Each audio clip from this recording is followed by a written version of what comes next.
Hello everyone, it's Mariel Weiss with Remax Realty Group, and I wanted to chat briefly today about why you don't need 20% down to buy a house, and why you really shouldn't wait until you have 20% down to buy a house.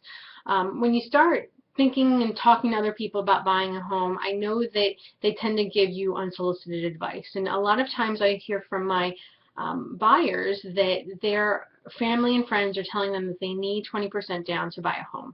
And that is absolutely not true. Of course, that would be fantastic. That would be ideal. You know, the more money down, the better. But you don't need to let that stop you. At one time, maybe that's how it really was, but now not so much. Right now you can purchase a home for as little as 3.5% down for most people, and in some areas, depending upon where the house is located, you can purchase for as little as 0% down, which, I mean, you can't get better than that. In addition to that, many times your real estate agent can negotiate to have the seller pay for many of your closing costs, or depending upon the loan program, how it's structured, some of those can be financed in.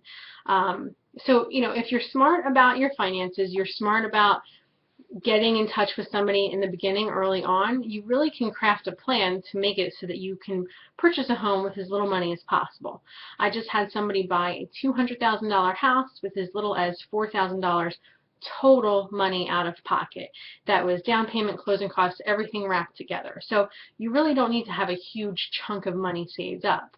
However, if you do have a chunk of money saved up, congratulations, that's fantastic. A lot of times I hear from people, well, I'm almost at that 20% mark.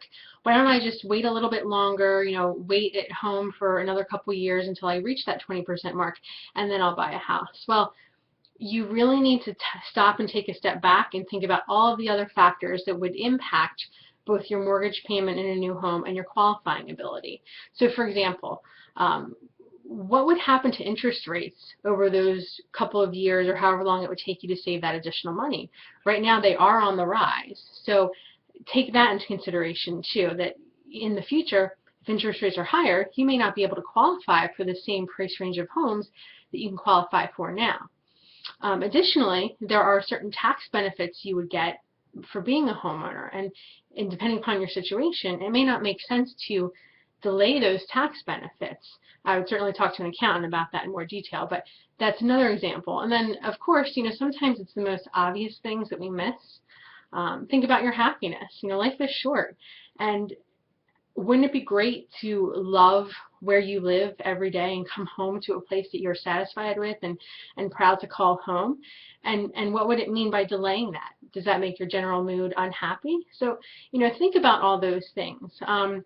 I can tell you that the current market has great opportunities for home buyership, both with the inventory that's out there, the financing programs that are out there, and the interest rates. It really is a very good time.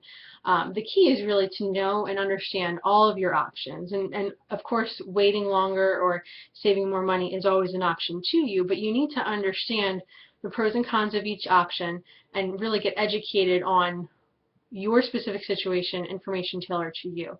And as a real estate consultant, that's my job. So if you're thinking about buying or selling a home, I'd love the chance to speak with you. Feel free to reach out to me and ask me any questions you may have.